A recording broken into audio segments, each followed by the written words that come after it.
Assalamualaikum warahmatullahi wabarakatuh. Apa kabar hari ini? Semoga selalu sehat dan diberkahi.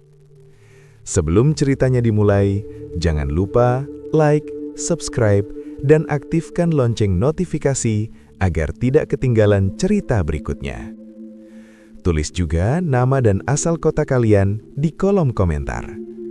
Sekarang, kita mulai ke ceritanya. Di kampung pesisir itu, tidak semua jalan tercatat di peta. Ada gang yang hanya dikenal oleh kaki para nelayan. Ada lorong yang lebih akrab dengan angin daripada dengan nama.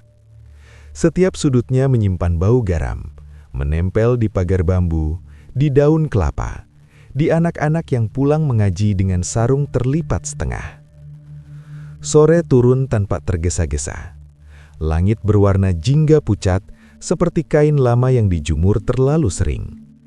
Ombak terdengar jauh, tidak mengamuk, tetapi tegas, seolah sedang mengulang satu kalimat yang sama sejak lama. Laut di kampung itu tidak suka berteriak. Ia lebih memilih mengingatkan. Ketika azan maghrib selesai menggantung di udara, lampu-lampu rumah menyala satu persatu. Kuningnya temaram, tidak menyilaukan, cukup untuk menuntun pulang. Jalan tanah mulai lengang, dan langkah-langkah warga mengarah ke satu titik yang sama. Musola kayu di tikungan kampung, bangunan sederhana dengan dinding papan yang sudah mengenal angin asin sejak bertahun-tahun lalu. Musola itu bukan bangunan megah. Lantainya kadang berderit, tiangnya sedikit miring, dan atapnya pernah bocor saat hujan besar. Namun di sanalah doa-doa dikumpulkan, disatukan, lalu dilepas pelan ke langit. Di sanalah warga merasa sama, tanpa gelar, tanpa ukuran harta. Di antara mereka berjalan Kiai Salim. Sarungnya kusam, warnanya sudah sulit ditebak karena terlalu sering dicuci dengan air sumur bercampur asin. Pecinya hitam, bagian tepinya sedikit mengkilap karena usia. Wajahnya tenang, seperti pagi setelah hujan semalaman. Bukan tanpa bekas, tetapi bersih dari kegelisahan. Ia tidak pernah meninggikan suara untuk didengar, tidak pula menurunkan nada untuk dipuji. Ketika berbicara, kata-katanya jatuh seperti air ke tanah kering, pelan tapi masuk. Ketika berdoa, bibirnya bergerak nyaris tanpa suara. Namun entah bagaimana, orang-orang otomatis menunduk, bukan karena takut, melainkan karena merasa kecil di hadapan sesuatu yang tulus. Bagi Kiai Salim, doa bukan pertunjukan. Doa adalah adab. Cara manusia mengakui kelemahan tanpa harus berteriak. Cara berharap tanpa menuntut. Ia sering mengingatkan dirinya sendiri, sebelum mengingatkan orang lain, bahwa hidup di tepi laut mengajarkan satu hal penting. Apapun yang tampak tenang bisa menyimpan arus. Dan kampung ini, dengan angin asinnya yang setia dan ombaknya yang terdengar jauh, menyimpan lebih dari sekedar cerita nelayan. Ada doa yang belum selesai, ada luka yang belum benar-benar pulang, dan ada urusan yang pelan-pelan menunggu untuk disapa. Malam itu, seperti malam-malam sebelumnya, Kiai Salim melangkah ke musola tanpa curiga. Ia belum tahu bahwa angin yang berembus lembut di punggungnya sedang membawa undangan yang tidak tertulis di peta manapun. Tahlilan di kampung pesisir itu masih berjalan seperti biasa.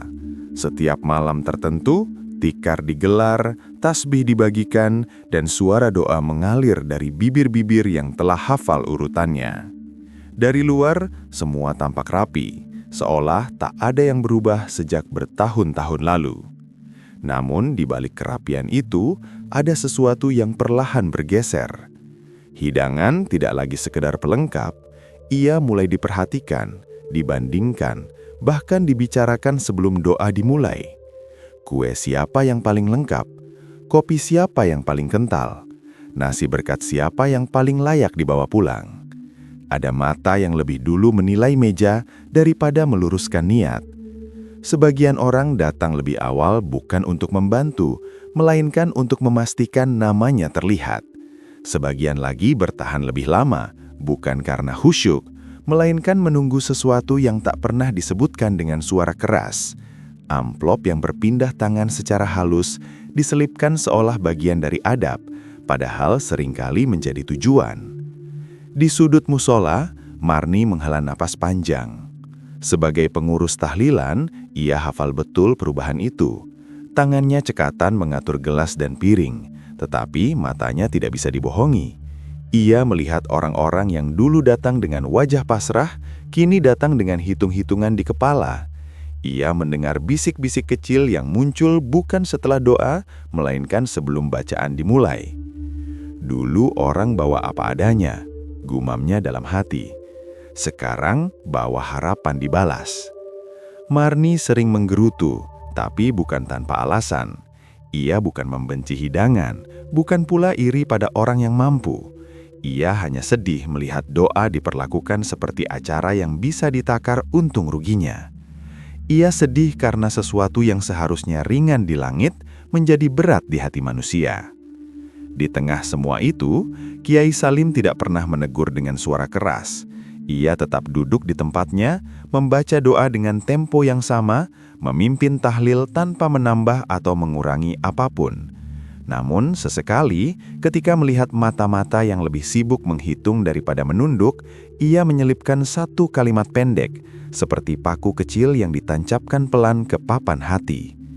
Doa bukan panggung, ucapnya tenang. Ia adab. Kalimat itu tidak diucapkan untuk menyindir siapapun, tidak juga untuk memenangkan perdebatan. Ia diucapkan seperti orang menaruh alas sebelum duduk, sederhana tapi perlu. Sebagian orang mendengar lalu mengangguk, sebagian lain mendengar lalu lupa.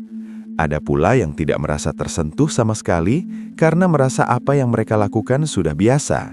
Dan kebiasaan jika terlalu lama dibiarkan, sering disangka kebenaran. Kiai Salim tahu, perubahan niat jarang terjadi tiba-tiba. Ia tumbuh pelan, seperti karat di besi yang sering terkena air asin. Tidak langsung rapuh, tetapi pelan-pelan melemahkan. Dan malam-malam tahlilan itu, di bawah lampu kuning yang temaram, kampung pesisir itu sedang belajar satu hal yang sulit, bahwa menjaga adab jauh lebih berat daripada sekedar menjaga tradisi. Tahun-tahun berlalu sejak gelombang besar itu datang tanpa salam. Pantai sebelah yang dulu ramai oleh perahu dan tawa anak-anak berubah menjadi hamparan sunyi yang tak pernah benar-benar kering dari ingatan. Air surut, puing dibersihkan, rumah dibangun ulang. Namun, ada sesuatu yang tidak ikut kembali. Nama-nama. Banyak nama hilang tanpa sempat dipahat di nisan. Ada yang jasadnya ditemukan jauh, ada yang tak pernah pulang sama sekali. Doa tetap dibacakan, daftar korban pernah ditempel di balai desa, dibaca keras dengan suara bergetar. Setelah itu, kertas-kertas diturunkan, dinding dicat ulang, dan hidup seperti biasa diminta berjalan lagi. Tetapi, tidak semua urusan ikut selesai. Sebagian urusan dunia ikut tenggelam bersama air.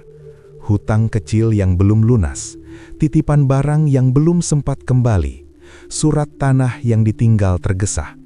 Dan ada pula urusan yang tidak tenggelam, melainkan sengaja ditenggelamkan, disimpan dalam diam, ditutup alasan keadaan, lalu dibiarkan menjadi rahasia yang tumbuh dalam gelap. Kampung perlahan belajar berdamai dengan kehilangan, tetapi manusia sering lebih cepat berdamai dengan keuntungan. Di musola, nama-nama itu masih disebut dalam doa umum, tanpa wajah, tanpa cerita, hanya rangkaian huruf yang digucapkan agar tidak benar-benar hilang. Namun, doa yang tidak disertai keberesan urusan seringkali terasa seperti salam yang tak pernah dijawab. Di sisi Kiai Salim, duduk Farhan. Ia murid muda, pikirannya terang, hafal banyak bacaan, dan cepat menangkap dalil. Matanya sering berbinar ketika mendengar cerita-cerita lama, terutama kisah yang berbau misteri dan kejadian di luar nalar. Baginya, Iman sering terasa seperti sesuatu yang harus dipahami, dijelaskan, dan diam-diam dibuktikan. Ia ingin tahu banyak hal, terlalu banyak kadang. Farhan menghormati Kiai Salim, tetapi dalam dirinya sering muncul gelombang kecil bernama rasa ingin tahu. Ia ingin bertanya tentang nama-nama yang hilang, tentang apa yang terjadi pada mereka yang tidak ditemukan, tentang doa. Apakah benar-benar sampai jika jasadnya tak pernah kembali ke tanah? Namun, disitulah ia sering tergelincir. Ia lupa bahwa iman tidak selalu meminta jawaban. Ada kalanya iman hanya meminta sikap, menunduk sebelum bertanya, menahan diri sebelum menyimpulkan. Kiai Salim melihat kegelisahan itu, tetapi tidak buru-buru menegur.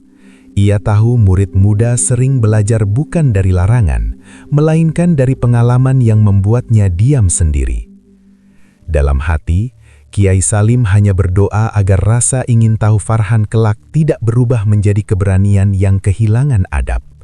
Karena di kampung ini, di balik ombak yang tampak jauh dan tenang, ada cerita yang tidak suka dipaksa muncul ke permukaan. Dan Farhan, tanpa ia sadari, sedang berdiri di tepi cerita itu. Belum melompat, tetapi juga belum sepenuhnya mundur. Suatu siang, ketika matahari menggantung pucat di atas kebun kelapa, angin pesisir bertiup lebih malas dari biasanya. Udara asin terasa lebih pekat, seolah laut baru saja menghembuskan napas panjang. Di halaman rumah kayu Kiai Salim, seekor ayam jantan sempat berkokok lalu mendadak diam, seperti menelan suaranya sendiri. Di saat itulah, seorang lelaki datang. Tubuhnya kurus, pecinya lusuh, bajunya rapi, namun tampak sering dijemur di tepi pantai. Wajahnya bukan wajah orang yang baru lelah berjalan, melainkan wajah orang yang sudah lama menahan sesuatu. Matanya menunduk terlalu dalam saat memberi salam, seakan takut suaranya mengganggu udara. "Nyuwun pangapunten, Yai," katanya pelan. "Kami mohon panjenengan rawuh memimpin tahlil." Tangannya mengeluarkan selembar surat dari lipatan kain. Kertasnya bersih, tetapi tintanya tampak mengembang di beberapa bagian, seperti pernah terkena air lalu mengering. Tulisan tangannya rapi, dijaga, seolah setiap huruf ditimbang agar tidak berlebihan. Undangan tahlil. Malam Jumat selepas Isya. Kiai Salim menerima surat itu dengan kedua tangan. Ia tidak langsung membaca. Ia membiarkan jeda kecil. Jeda yang sering ia gunakan untuk meluruskan niat sebelum melangkah lebih jauh. Baru setelah itu matanya turun, mengikuti baris demi baris. Alamatnya tidak seperti alamat lain. Bukan nomor rumah, bukan RT atau dusun. Hanya petunjuk singkat. Ujung jalan kelapa, setelah tambak tua, ikut saja aroma garam. Kiai Salim membacanya sekali lagi, lebih pelan, lalu menutup surat itu tanpa perubahan raut. Di belakangnya, Marni yang kebetulan datang membawa catatan kebutuhan tahlilan ikut melirik. Keningnya berkerut. "Alamat kok begitu, Yai?" gemamnya. "Ini undangan apa main tebak-tebakan?" Sementara itu Farhan justru terlihat tertarik. Matanya berbinar seperti anak kecil yang menemukan pintu tak biasa. "Mungkin daerah yang belum tercatat, Yai," katanya cepat. "Sekalian dakwah." Kiai Salim tidak segera menanggapi. Ia hanya menatap surat itu sejenak, lalu meletakkannya di meja kayu yang permukaannya sudah dipenuhi bekas usia. Dalam hatinya, satu kalimat mengendap pelan. Undangan doa tidak pantas ditolak hanya karena rasa takut. Yang patut ditolak, pikirnya, adalah niat yang kotor. Lelaki pembawa undangan itu menunduk lebih dalam, lalu menyelipkan selembar uang di sudut meja. Katanya untuk beli kopi. Kiai Salim merasakan dingin aneh saat jarinya hampir menyentuh uang itu. Dingin yang tidak datang dari logam, melainkan dari sesuatu yang sulit dijelaskan. Ketika lelaki itu pamit dan melangkah pergi, ayam-ayam di halaman tetap diam. Angin membawa bau garam lebih kuat, seolah menandai arah yang baru saja disebut dalam surat. Kiai Salim menoleh pada Marni dan Farhan. "Kita datang," katanya akhirnya. "Tapi niat kita diluruskan. Tidak ada yang mencari untung." Marni mengangguk, meski rasa curiga belum benar-benar reda. Farhan mengangguk lebih cepat, dengan semangat yang masih belum sepenuhnya paham arti menahan diri. Sore itu, dari arah pantai yang jauh, ombak terdengar seperti sedang mengaji, pelan, berulang, dan tidak pernah tergesa-gesa. Dan tanpa mereka sadari, undangan itu bukan hanya mengabarkan waktu dan tempat, melainkan membuka jalan menuju urusan lama yang menunggu disapa. Malam itu, mereka berangkat bertiga. Kiai Salim berjalan paling depan. Langkahnya tenang, seperti orang yang sudah lama berdamai dengan gelap. Marni menyusul di belakangnya, membawa tas kecil berisi kitab dan perlengkapan seadanya. Farhan menutup barisan, matanya sibuk menangkap setiap detail yang tampak berbeda dari biasanya. Lampu-lampu rumah kampung perlahan tertinggal. Suara orang bercakap menghilang satu persatu. Setelah melewati kebun kelapa, dunia seperti menurunkan suaranya sendiri. Angin berubah. Bukan sekadar dingin, tetapi menusuk, seakan membawa sisa napas laut yang belum sempat menghangat. Daun kelapa tidak lagi berdesir ramai, melainkan bergesek pelan, seperti orang-orang yang saling mengingatkan untuk tidak bicara keras. Tanah di bawah kaki mereka lembab, meski tak ada hujan turun sejak siang. Setiap langkah terasa lebih berat, bukan karena licin, melainkan karena seolah tanah ingin memastikan mereka benar-benar berniat datang, bukan sekadar tersesat. Marni sesekali menoleh ke belakang. Gelap tampak lebih pekat dari yang ia ingat. "Biasanya jalan ini begini ya," bisiknya, lebih pada dirinya sendiri. Farhan tidak menjawab. Ia justru merasakan jantungnya berdetak lebih cepat. Ada rasa ingin tahu yang bercampur dengan was-was. Ia ingin bertanya, ingin mengomentari, ingin memastikan ini bukan sekadar perasaan. Tapi kata-kata itu tertahan, seperti tahu bahwa malam ini tidak suka diganggu. Sampailah mereka di tambak tua.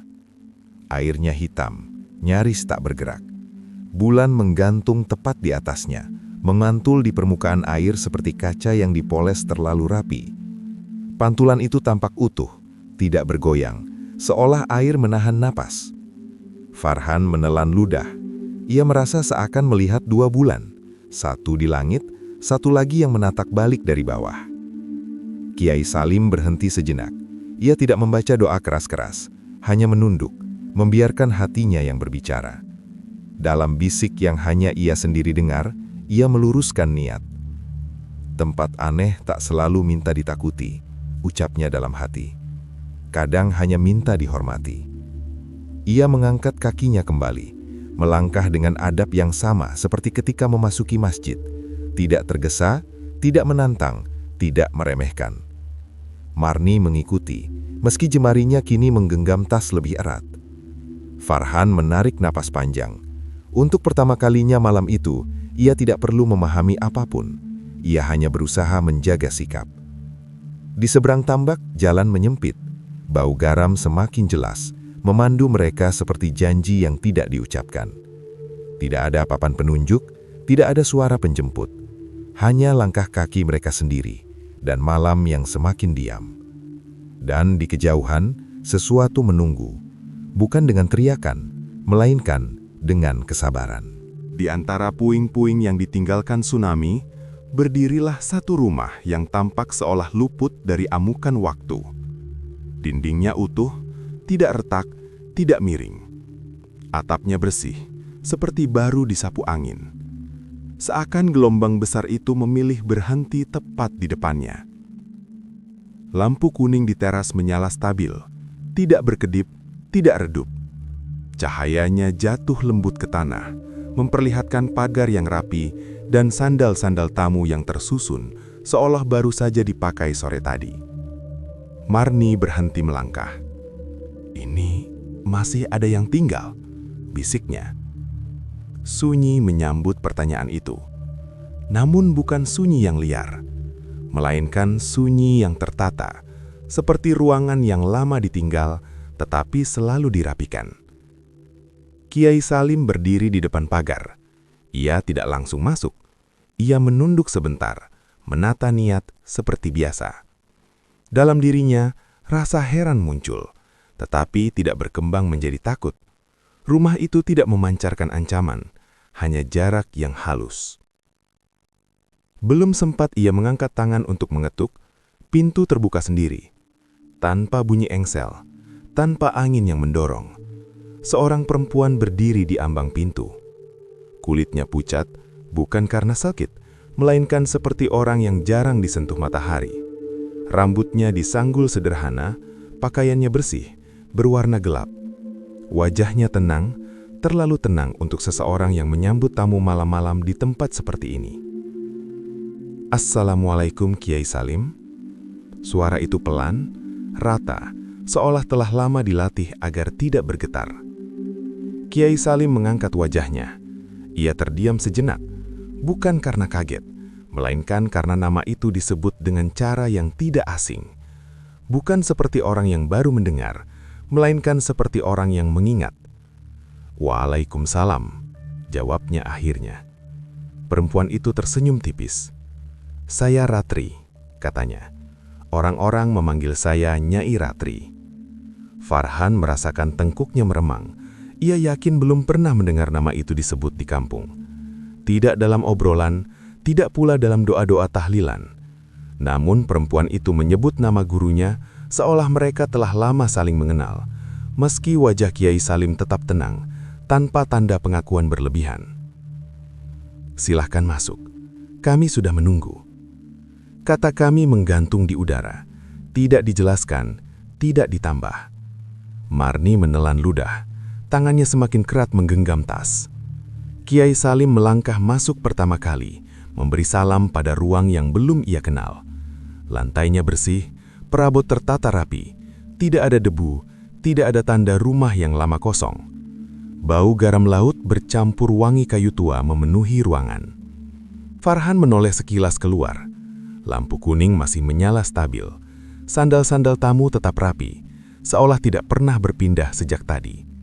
Rumah itu hidup, atau setidaknya ingin terlihat hidup. Dan malam pun menutup pintu di belakang mereka. Pelan, tanpa suara. Satu persatu tamu datang. Langkah mereka pelan, teratur, seolah mengikuti hitungan yang hanya mereka dengar. Wajah-wajah itu adalah wajah manusia biasa. Tidak pucat berlebihan, tidak cacat, tidak menakutkan. Jika bertemu di siang hari, mungkin akan disapa tanpa curiga. Namun ketika mereka melangkah masuk, ujung pakaian mereka tampak lembab. Bukan basah kuyup, hanya sedikit, seperti sisa air yang belum sempat kering. Dan bersama itu, bau laut menempel halus. Tidak menyengat, tetapi cukup untuk membuat hati waspada. Marni menghitung dalam diam. 1, 2, 3, lalu berhenti.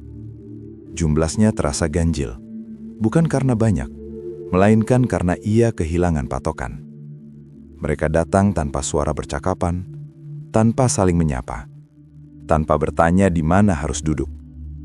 Namun anehnya, mereka semua duduk rapi, seolah telah tahu tempat masing-masing. Tidak ada yang menyentuh hidangan yang telah disiapkan. Kue tetap utuh, gelas air tidak berkurang.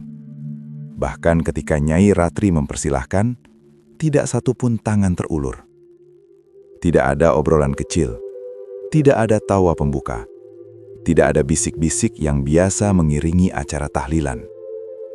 Sunyi itu tidak canggung. Ia patuh. Farhan merasakan dadanya mengencang. Ia mencoba menenangkan diri dengan logika. Mungkin ini keluarga yang sedang berduka, pikirnya. Mungkin adat mereka memang begini. Namun inderanya tidak bisa dibohongi. Bau laut itu tidak datang dari satu arah. Ia merata, tipis, seperti napas yang dikeluarkan bersama-sama. Kiai Salim memperhatikan semuanya tanpa mengubah raut. Ia tahu, ada tahlilan yang riuh dan ada tahlilan yang sengaja dijaga sunyinya. Malam ini termasuk yang kedua. Ketika semua tamu telah duduk, Nyai Ratri mendekat dan berbisik. "Yai, mohon doanya, tidak perlu panjang." Kiai Salim mengangguk. Ia duduk di tempat yang disediakan, membuka kitab kecil yang selalu ia bawa. Tangannya tidak gemetar, suaranya pun tetap seperti biasa ketika ia memulai bacaan. Namun ketika lafaz doa mulai mengalir, sesuatu berubah. Para tamu menunduk serentak. Kepala mereka tertunduk lebih dalam dari kebiasaan orang hidup. Bahu mereka diam, seolah tidak bernapas, namun ruangan terasa penuh. Marni merasakan matanya panas, bukan karena takut, melainkan karena iba yang datang tiba-tiba tanpa sebab yang jelas. Farhan menggenggam tasbihnya terlalu kuat, lalu menyadari kesalahannya, dan melonggarkan genggaman itu perlahan. Mereka datang bukan untuk hidangan, bukan untuk tradisi, bukan untuk dilihat. Mereka datang untuk didoakan. Dan untuk pertama kalinya malam itu, Farhan mengerti satu hal yang belum pernah benar-benar ia pahami, bahwa tidak semua yang hadir berada di dunia yang sama, tetapi semua yang berharap pada Tuhan yang satu. Doa mengalir, dan rumah itu, yang masih berdiri di antara puing, menjadi tempat singgah bagi nama-nama yang terlalu lama menunggu disebut dengan adab. Kiai Salim memimpin doa. Suaranya tidak dinaikkan, tidak pula diperlambat secara berlebihan. Ia membaca sebagaimana ia selalu membaca. Tenang, jernih, seolah setiap lafaz sudah menemukan tempatnya sendiri. Namun malam itu, bacaan itu tidak jatuh ke lantai. Ia terasa disambut. Ruangan seperti ikut mendengarkan. Tidak ada jam dinding di rumah itu, namun waktu tetap berjalan. Ia berdetak lewat bunyi lain, tetesan yang tak terlihat. Seperti air jatuh di tempat yang tidak pernah diperlihatkan, teratur, sabar, dan tidak tergesa. Setiap tetes terasa memisahkan satu lafaz doa dengan lafaz berikutnya. Farhan menoleh sekilas. Tidak ada bocor, tidak ada genangan. Namun bunyi itu tetap ada, mengisi sela sunyi seperti penanda bahwa malam tidak sepenuhnya diam. Doa terus mengalir. Dan di sela bacaan itulah nama-nama muncul. Tidak diucapkan keras-keras, tidak pula terdaftar di kertas. Mereka hadir seperti bisikan yang dikenali hati. Nama yang pernah dibaca di balai desa, nama yang pernah dipanggil di tepi pantai. Nama yang berhenti dijawab setelah hari itu. Marni merasakan dadanya sesak. Ia tidak tahu mengapa air matanya jatuh. Ia tidak sedang mengingat siapapun secara khusus. Namun satu persatu, wajah-wajah yang pernah ia lihat sepintas, wajah yang kemudian menghilang, seolah duduk kembali, meminta disebut tanpa tuntutan. Kiai Salim menyadarinya. Ia tidak menambah bacaan, tidak mengubah susunan doa. Ia hanya memperdalam niat. Dalam hatinya, ia tahu malam ini bukan tentang panjangnya lafaz, melainkan tentang ketepatan tujuan. Nama-nama korban tsunami itu seolah menyelip di antara kalimat doa, bukan untuk menakut-nakuti, bukan pula untuk menagih dunia. Mereka hadir untuk meminta satu hal yang sederhana namun berat. Dituntaskan. Dituntaskan doanya, dituntaskan amanahnya, dituntaskan urusannya yang tertinggal di dunia manusia. Farhan menunduk lebih dalam. Untuk pertama kalinya, ia tidak lagi sibuk bertanya siapa mereka. Ia mulai mengerti bahwa ada urusan yang tidak selesai bukan karena tidak diketahui, melainkan karena sengaja dilupakan. Bunyi tetesan itu berhenti tepat ketika Kiai Salim menutup doa. Sunyi kembali, tetapi bukan sunyi yang sama seperti sebelumnya. Ia terasa lebih ringan, seperti beban yang telah diletakkan dengan benar. Di antara para tamu, beberapa bahu terlihat lebih tegak. Beberapa wajah tampak lebih lapang, meski tetap diam. Seolah sesuatu yang lama tertahan akhirnya diberi ruang untuk bernafas. Dan malam pun menunggu kelanjutannya. Karena doa telah dibaca, tetapi keberesan belum sepenuhnya tiba. Setelah doa usai, tidak ada yang langsung berdiri. Ruangan tetap hening, seolah menunggu satu kalimat yang belum diucapkan. Lampu kuning masih menyala stabil, bayangannya jatuh lurus ke lantai kayu tanpa bergoyang. Nyai Ratri melangkah maju satu tapak. Wajahnya tetap tenang, tetapi matanya menyimpan sesuatu yang lebih tua dari usianya. Ia tidak menatap siapapun secara khusus, namun suaranya menjangkau semua. "Kami tidak menuntut balas," katanya pelan. "Kami hanya ingin amanah disampaikan." Kalimat itu tidak diucapkan dengan nada marah. Tidak ada ancaman. Justru karena itulah ia terasa berat. Seperti pengakuan yang terlalu lama ditahan, lalu dilepaskan tanpa dendam. Satu persatu, urusan dunia disebut.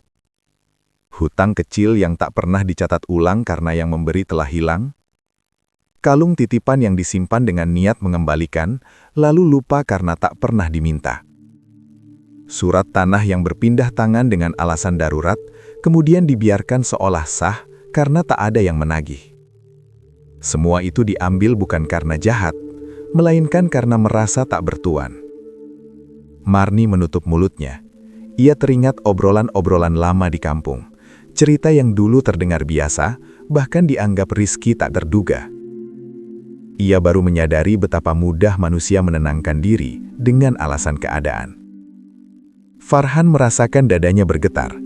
Inilah jawaban yang tidak pernah ia ajukan, tetapi diam-diam ia cari. Bukan tentang siapa mereka, melainkan tentang apa yang tertinggal. Kiai Salim mendengarkan tanpa menyelah. Kepalanya sedikit tertunduk, bukan tanda kalah, melainkan tanda hormat. Ia tahu, amanah tidak mengenal hidup atau mati, ia hanya mengenal tanggung jawab. Tiba-tiba, lantai kayu di tengah ruangan menggelap. Bukan karena bayangan, bukan pula karena air tumpah. Huruf-huruf muncul perlahan, seolah ditulis oleh tangan yang tak terlihat. Air meresap ke serat kayu, membentuk satu kata yang sederhana, tetapi tidak bisa ditawar. Sampaikan. Tidak ada yang berteriak, tidak ada yang lari. Kata itu tidak datang untuk mengakuti, ia datang untuk memastikan bahwa apa yang telah diambil, apa yang telah ditahan, dan apa yang telah dilupakan harus kembali ke jalannya. Nyai Ratri menunduk dalam. "Kami hanya ingin itu," katanya. "Setelahnya, biarlah Allah yang menenangkan." Kiai Salim mengangguk perlahan. "Amanah akan kami sampaikan," jawabnya. Dan di saat itu, ruangan terasa lebih lapang. Bau laut perlahan memudar, seperti tugas yang telah diterima dengan niat lurus, meski belum sepenuhnya ditunaikan. Karena sebagian urusan tidak selesai hanya dengan doa. Ia menunggu keberanian manusia untuk jujur, kepada sesama dan kepada Tuhan. Esok harinya, selepas asar, Kiai Salim meminta warga berkumpul di musola. Tidak ada undangan resmi, tidak ada kabar berhantai yang dibumbui cerita aneh. Orang-orang datang karena mendengar permintaan itu disampaikan dengan nada yang jarang ia pakai. Tenang tetapi tegas. Musola kayu itu kembali penuh. Tidak ada cerita tentang rumah di antara puing. Tidak ada kisah tamu dengan pakaian lembab. Tidak ada satupun kata tentang apa yang mereka lihat malam sebelumnya. Kiai Salim berdiri di depan. Wajahnya sama seperti biasa, tidak membawa misteri apapun. Ia hanya mengucapkan satu kalimat, pelan namun tepat sasaran. "Kita bereskan yang belum selesai." Tidak ada penjelasan panjang, tidak ada dalil yang berlapis-lapis. Hening turun, bukan hening yang menunggu hiburan, melainkan hening yang memeriksa hati masing-masing. Beberapa orang saling pandang, ada yang menunduk cepat, ada yang menghela nafas panjang seolah baru mengangkat beban dari dada. Kata-kata itu terlalu sederhana untuk disangkal dan terlalu jujur untuk dihindari. Orang pertama berdiri dengan tangan gemetar. Ia menyebut hutang kecil yang tak pernah ia catat ulang. Uangnya dikeluarkan, diletakkan di depan, disertai tangis yang tidak berusaha ditutupi. Disusul orang kedua, mengembalikan kalung titipan yang selama ini ia simpan dengan alasan aman. Suaranya pecah ketika ia mengakui betapa lama ia menunda niat baik itu. Lalu yang lain dan yang lain lagi. Satu persatu orang mengaku, bukan karena ditekan, melainkan karena merasa akhirnya diberi ruang untuk jujur. Tangis pecah, tetapi tidak riuh. Ia jatuh dengan tertib, seperti hujan yang tahu kapan harus turun. Barang-barang diletakkan di depan, surat-surat diserahkan, hutang dibayar tanpa tawar-menawar. Marni membantu mencatat dengan tangan bergetar. Ia melihat wajah-wajah yang selama ini ia kenal, tetangga, kerabat, orang yang sering duduk di sebelahnya saat tahlilan, kini sedang belajar satu hal yang jarang diajarkan, malu yang benar. Farhan berdiri di sudut musola, dadanya terasa hangat. Ia akhirnya paham bahwa iman bukan soal keberanian menghadapi yang gaib, melainkan keberanian menghadapi diri sendiri. Musola sore itu tidak berubah bentuk. Dindingnya tetap kayu tua, lantainya tetap sederhana, namun fungsinya bertambah satu. Bukan hanya tempat orang bersujud, tetapi tempat orang membereskan hidupnya. Dan ketika matahari tenggelam, kampung itu terasa lebih ringan, bukan karena masalah habis, melainkan karena kebohongan mulai ditinggalkan. Beberapa pekan berlalu sejak pertemuan di musola itu. Kampung pesisir kembali menjalani harinya seperti biasa, tetapi dengan napas yang berbeda. Tidak ada perubahan besar yang mencolok, tidak ada perayaan. Justru karena itulah perubahannya terasa nyata. Tahlilan kembali sederhana. Hidangan tidak lagi dipamerkan. Orang membawa apa adanya, dan tidak ada mata yang sibuk membandingkan. Amplop tetap ada, tetapi tidak ditunggu. Ia menjadi pelengkap yang tahu diri, bukan tujuan yang diam-diam dikejar. Doa kembali jujur. Dibaca dengan suara yang tidak dibuat-buat, tidak dipercepat agar cepat selesai, tidak dipanjangkan agar tampak khusyuk. Orang menunduk bukan karena malu dilihat, melainkan karena sadar sedang berdiri di hadapan yang Maha Melihat. Lurah Arman yang selama ini lebih sering memilih diam demi ketenangan semu, mulai belajar satu hal penting, bahwa damai tidak lahir dari menutup mata. Ia ikut hadir lebih sering, mendengarkan lebih lama, dan berhenti menganggap masalah sebagai sesuatu yang bisa selesai hanya dengan dibiarkan. Ia paham kini, ketenangan yang dipaksakan hanya menunda pecahnya gelombang. Farhan berubah pelan. Ia masih gemar belajar, masih bertanya, tetapi dengan jeda yang lebih panjang sebelum bicara. Ia belajar bahwa iman bukanlah sesuatu yang harus dibuktikan kepada siapapun, melainkan sesuatu yang harus ditundukkan di dalam diri. Ia belajar bahwa tidak semua yang bisa ditanya perlu dijawab, dan tidak semua yang ingin dipahami harus dikejar. Kadang cukup dijalani. Marni tetap menjadi pengurus tahlilan. Tangannya masih sibuk menata, mencatat, dan membersihkan. Namun kini ia menjaga sesuatu yang lebih halus dari sekedar hidangan. Ia menjaga adab. Seperti pagar, adab tidak terlihat megah, tetapi tanpanya rumah mudah dimasuki apa saja. Dan Kiai Salim tetap seperti semula, duduk di saf depan, bersarung kusam, wajah teduh. Tidak pernah menyinggung kembali apa yang telah terjadi. Bagi dirinya, tugas seorang hamba bukan menyimpan kisah, melainkan menjaga keberesan. Di kampung itu, laut masih asin, angin masih membawa bau garam. Ombak masih terdengar jauh namun tegas. Namun di antara semua yang tak berubah itu, satu hal telah menemukan tempatnya kembali. Ketenangan yang lahir bukan dari rahasia, melainkan dari kejujuran. Suatu malam, Kiai Salim berjalan seorang diri melewati kebun kelapa. Angin pesisir bertiup pelan, membawa bau garam yang akrab. Langkahnya tidak tergesa. Malam tidak terasa berat. seolah tahu bahwa ia hanya sedang lewat, bukan mencari apapun. Langit cerah, bulan tergantung utuh, tidak terpotong awan. Ketika sampai di tempat yang pernah ia datangi bersama Farhan dan Marni, langkahnya berhenti. Rumah itu tidak lagi ada. Tidak tersisa dinding, tidak pula bekas pondasi. Tidak ada tanda bangunan pernah berdiri di sana, seakan tanah itu sejak awal hanya menunggu dilalui. Yang tersisa hanyalah tanah kosong dan sebuah batu kecil di tengahnya. Tulisan di batu itu samar, seperti diukir oleh waktu, bukan oleh tangan, namun masih bisa dibaca oleh mata yang tidak tergesa. Terima kasih. Kiai Salim menatapnya lama. Tidak ada rasa heran. Tidak pula ingin memastikan apakah yang ia lihat nyata atau sekadar bayangan malam. Ia tahu, tidak semua yang pernah ada perlu ditinggalkan jejak. Ia menunduk, bukan untuk bersedih, melainkan untuk menghormati. Dalam diamnya, ia berdoa singkat, tanpa lafaz panjang, tanpa permintaan dunia. Doa yang tahu kapan harus berhenti dan kepada siapa ia diserahkan. Karena ia paham kini, dan mungkin sejak lama, doa memang tidak pernah salah alamat. Yang sering tersesat hanyalah niat manusia. Kiai Salim melangkah pergi. Angin kembali mengisi kebun kelapa. Daun-daun bergesek pelan, seperti salam perpisahan yang tidak ingin mengikat siapapun. Dan di kampung pesisir itu, hidup terus berjalan.